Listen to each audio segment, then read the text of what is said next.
Nah, anak-anak, kali ini kita akan melanjutkan ke subbab materi yang selanjutnya dari gerak pada benda, yakni gaya dan hukum Newton. Kali ini kita akan mempelajari terlebih dahulu tentang gaya. Ibu, gaya itu apa sebetulnya? Nah, gaya ini diartikan dalam kehidupan sehari-hari itu dalam bentuk tarikan atau dorongan anak-anak ya. Jadi ketika kalian menarik sebuah benda atau melakukan dorongan terhadap sebuah benda, melakukan kayuhan, tendangan, nah itu kalian sebetulnya memberikan gaya. Nah, apa akibat dari pemberian gaya ini, Bu? Akibatnya bisa membuat benda itu berhenti atau bergerak dari kondisi yang semula. Nah, dalam ilmu fisika, untuk memudahkan para ilmuwan menghitung atau merumuskan sebuah formula, gaya ini diberikan simbol anak-anak. Nah, kalau dalam nanti dirumus simbol dari gaya apa, Bu? Gaya itu bahasa Inggrisnya force, sehingga untuk simbol fisikanya itu disimbolkan dengan huruf F dari asal kata force. Lalu ketika ada simbol, tentunya karena gaya ini merupakan besaran turunan, dia juga memiliki yang namanya satuan. Satuannya apa, Bu? Satuan dari gaya adalah Newton atau N. Nah, gaya ini diukur dengan alat yang untuk mengukur gaya berupa dinamometer dan juga neraca pegas. Yang selanjutnya adalah pengaruh dari pemberian gaya. Nah, gaya tadi bisa dalam bentuk tarikan atau dorongan kan? Kalau terhadap benda apa nanti pengaruhnya, Bu? Pertama, gaya ini bisa mengubah kecepatan gerak benda. Jadi yang awalnya misalnya naik mobil 20 km per jam, lalu dengan diberikan gaya otot pada gas yang ada di mobil, awalnya 20 jadi 40. Nah, ini berlaku pada GLBB dipercepat. Kemarin kita udah belajar tuh. Yang selanjutnya, gaya dapat mengubah arah gerak benda. Nah, ini siapa yang pernah main kasti atau siapa yang pernah main voli gitu kan? Nah, ketika main kasti atau voli atau menendang bola sepak atau ya permainan futsal, sepak bola gitu kan? Ketika kita tendang, kok bolanya mantulnya ke atas, nggak mendatar melewati tanah. Nah, itu contoh dari gaya dapat mengubah arah gerak benda. Setelah nyampe di atas ketinggian tertentu, kalau kita melemparkan bendanya itu nyampe di satu titik, abis itu turun lagi, Bu. Ini dilempar bendanya, kalau udah sampai atas dia turun lagi. Nah, kenapa? Karena ada gravitasi. Gaya gravitasi yang mengubah arah gerak benda, ya. Selanjutnya, gaya dapat menyebabkan benda diam menjadi bergerak. Yang awalnya diam menjadi bergerak, ini kemarin kita udah belajar pada GLBB yang dipercepat. Benda yang awalnya diam bisa memiliki kecepatan, ya.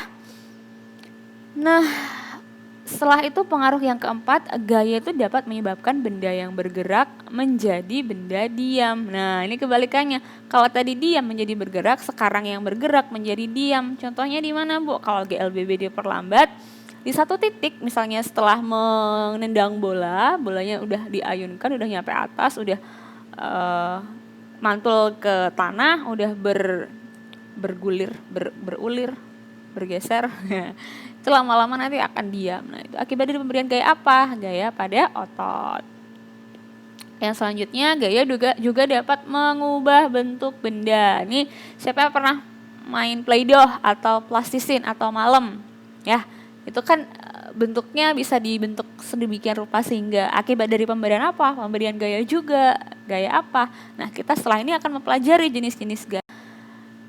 Sebelum ke jenis gaya, kita pelajari dulu resultan gaya. Resultan itu apa, Bu? Resultan itu adalah penjumlahan total.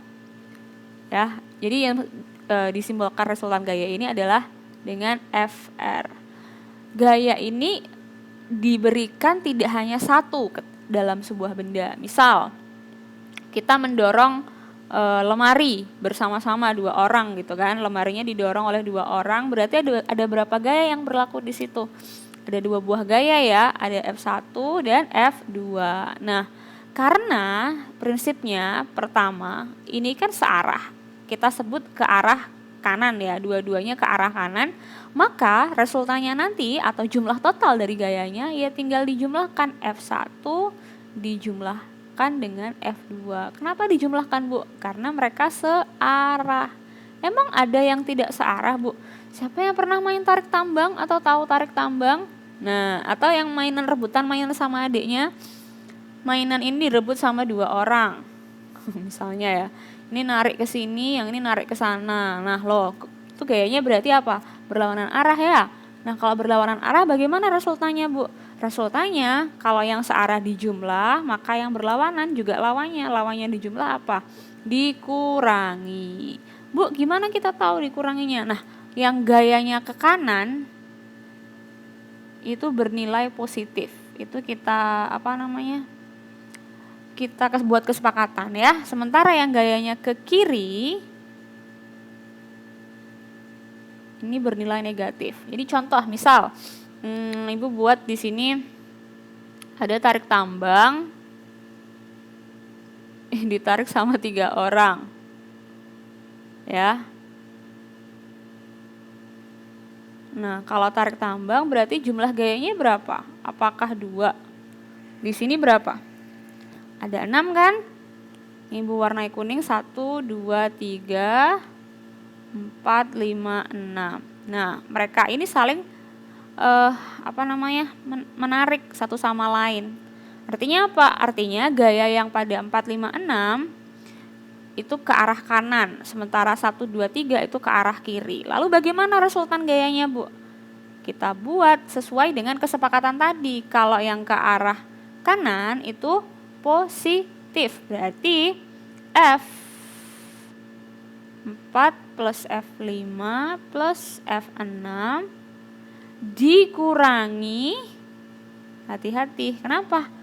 Karena gayanya ke kiri kan, yang 3. Nah, dikurangi berapa? Dikurangi yang F3, dikurangi lagi F2, dikurangi lagi F1. Oke, nah ini kalau dalam matematis bisa dituliskan secara sederhana. F4, 5, 6 dikurangi F3, F2, F1. Harus dikurung dulu, jadi bisa ditambahkan dulu, dijumlahkan, habis itu dikurangi. Kalau matematika nanti ketika dijabarkan, ini dengan ini negatif kan? Nah, terus ini dengan ini, yang ini dengan ini, juga hasilnya nanti negatif juga. Oke? Nah, ini adalah resultan gaya apabila tegak lurus. Nah, ini cukup tahu saja kalau tegak lurus cara menghitungnya dengan diakar kuadratkan. Ini insya Allah pada SMA nanti. Juga ketika terbentuk sudut, nah ini dipelajari lebih dalam nanti ketika SMA. Sekarang jenis-jenis gaya anak-anak. Secara umum gaya ini dibagi nanti menjadi 2. Ada gaya yang sentuh dan gaya tak sentuh. Apa, Bu, bedanya? Nah, gaya sentuh dan gaya tak sentuh juga termasuk beberapa jenis yang masuk ke dalamnya, tadi di awal udah Ibu sebutin. Pertama, untuk gaya sentuh anak-anak. Gaya sentuh ini terjadinya di mana? Terjadi untuk 2 buah objek yang saling bersentuhan. Bersentuhan ini harus melibatkan adanya kontak fisik. Nah, contohnya gaya otot, gaya gesek, sama gaya pegas. Tadi yang disebutin kalau main tarik tambang berarti gaya otot, menendang bola gaya otot juga, menaiki gerobak, angkat besi, hubungannya sama badan tubuh kita, itu yang kita keluarkan dari tubuh itu berupa gaya otot. Bu, kalau gaya gesek bagaimana? Nanti setelah ini dipelajari. Kalau yang gaya pegas ini ditemukan pada panah nih. Jadi kalau main panah ini ini adalah pegasnya. Lalu ketika main anak panah, nah, anak panah ini awalnya kan diam tuh, lalu diberikan gaya otot oleh tubuh, kemudian dia dilepaskan, ini yang keluar adalah gaya pegas. Ya, gaya pegas selain ini contohnya juga ada di karet gelang. Nah, untuk yang selanjutnya gaya tak sentuh anak-anak. Gaya tak sentuh berarti apa dong, Bu? Berarti tidak melibatkan kontak fisik ya antar 2 objeknya. Nah, dalam kehidupan sehari-hari kita sering menemukan ada pada gaya listrik, gaya magnet, dan juga gaya gravitasi. Ini yang paling sering nanti muncul gaya gravitasi. Gaya magnet sama gaya listrik nanti dipelajari lebih dalam di kelas 9. Nah, gaya gravitasi ini muncul dari mana sih, Bu? Gaya gravitasi ini muncul dari sebuah benda yang berasal dari pusat sebuah massa. Pusat sebuah massa maksudnya gimana, Bu? Jadi kalau misalnya bumi berputar pada porosnya, muter gitu ya. Nah, ini tengah poros-porosnya ini, nanti dia akan memunculkan gaya gravitasi yang membuat kita, walaupun kita berada di sini gitu ya, tapi seakan-akan kita berdiri dan kita nggak jatuh. Itu karena ada gravitasi dari bumi. Oke. Selanjutnya adalah gaya berat dan gaya normal. Nah, ini tadi yang Ibu sebutin, kalau gaya gravitasi dalam sebuah benda, utamanya benda-benda langit, itu pasti memiliki gaya gravitasi. Nah, gaya gravitasi ini akan sejalan dengan gaya berat. Kalau disimbolkan begini anak-anak, W ini adalah gaya berat, M-nya ini massa benda, G-nya percepatan gravitasi. Artinya ada dua buah miskonsepsi selama ini. Siapa yang pernah nimbang badan? Kalau nimbang badan gimana nanyanya? Berapa sekarang beratnya gitu kan? Padahal kalau kita ngomong berat, seringnya ngomongnya terus gimana jawabannya? Oh iya Bu, 40 kilo, 48 kilo. Nah, sementara harusnya kalau gunakan kata berat itu satuannya Newton. Nah, kalau yang selama ini disebut kilogram itu sebetulnya massa. Apa Bu bedanya? Untuk massa itu tidak dipengaruhi oleh gravitasi. Jadi siapa yang dipengaruhi gravitasi, Bu? Yang dipengaruhi gravitasi itu adalah berat. Jadi harusnya kalau kita ngomong berapa berat badan kamu? 48 Newton ya, bukan 48 kilogram. Kalau kilo nanti ngomongnya massa. Nah, dari rumus ini kira-kira gimana bentuk segitiganya? Kalau dari soal nanti Ibu minta cari berapa massa ketika diketahui gravitasi atau berat bendanya. Nah, dengan cara dibuat segitiga gini ya.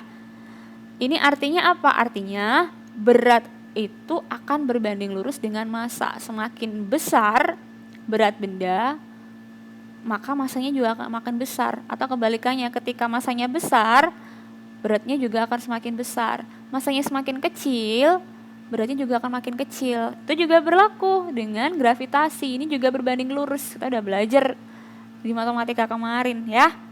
Semakin besar gaya gravitasi, maka beratnya nanti juga akan makin besar. Nah, gaya normal itu apa, Bu? Gaya normal itu yang bekerja pada sebuah benda. Kalau ada kontak dengan bidangnya, sebuah benda ini akan memiliki yang namanya gaya netral atau gaya normal.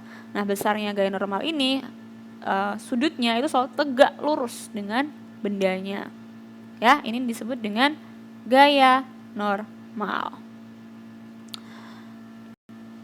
Selanjutnya ini gaya gesek anak-anak. Gaya gesek dalam kehidupan sehari-hari itu sering kita temui.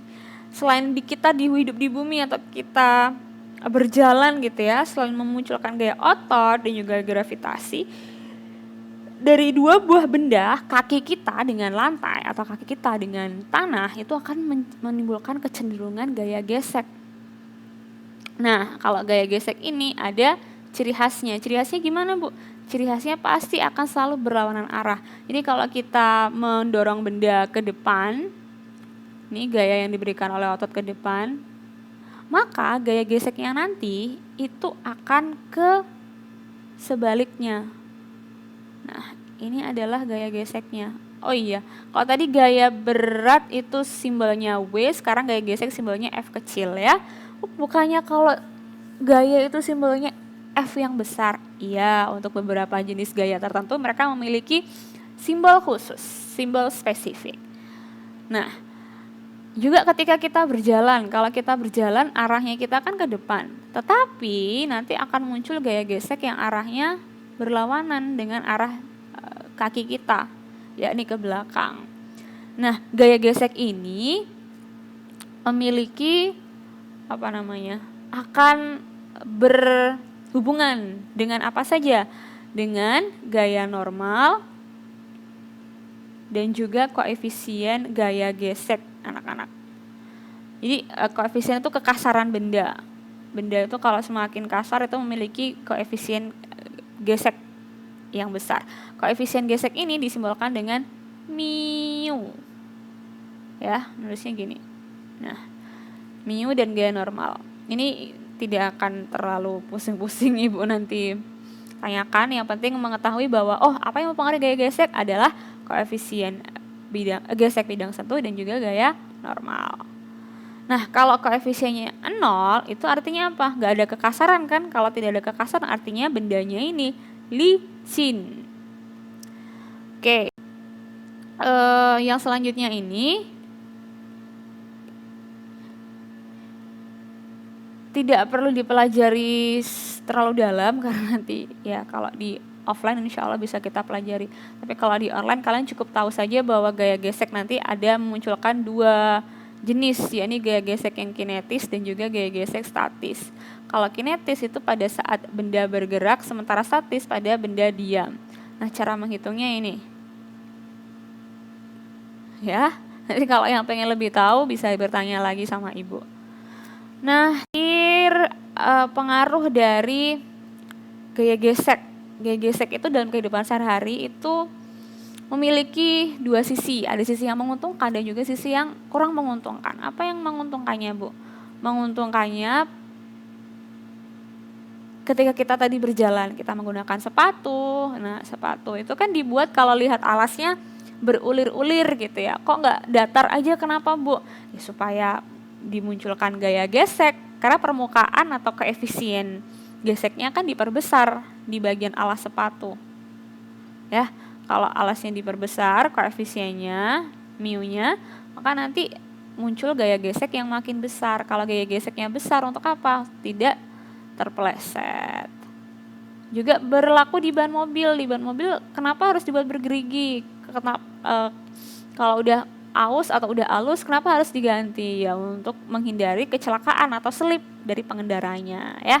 Berlaku juga untuk rem dan juga gergaji. Ini gergaji kenapa dibuat bergerigi? Untuk memudahkan Pak Tukang untuk memotong kayunya. Ketika gaya geseknya besar, itu lebih mudah untuk memotong kayu.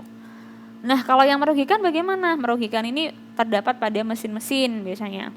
Kalau mesin biasanya panas. Kalau panas karena terjadi sering bergesekan antara part satu dengan part lain, itu akan menyebabkan aus.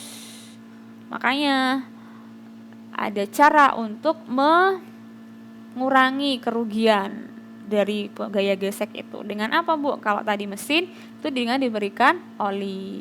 Kalau pada benda-benda yang dalam kehidupan sehari-hari erat, itu bisa digunakan amplas. Misal furnitur gitu kan, kalau baru dibuat masih kasar supaya tidak melukai tangan, di amplas.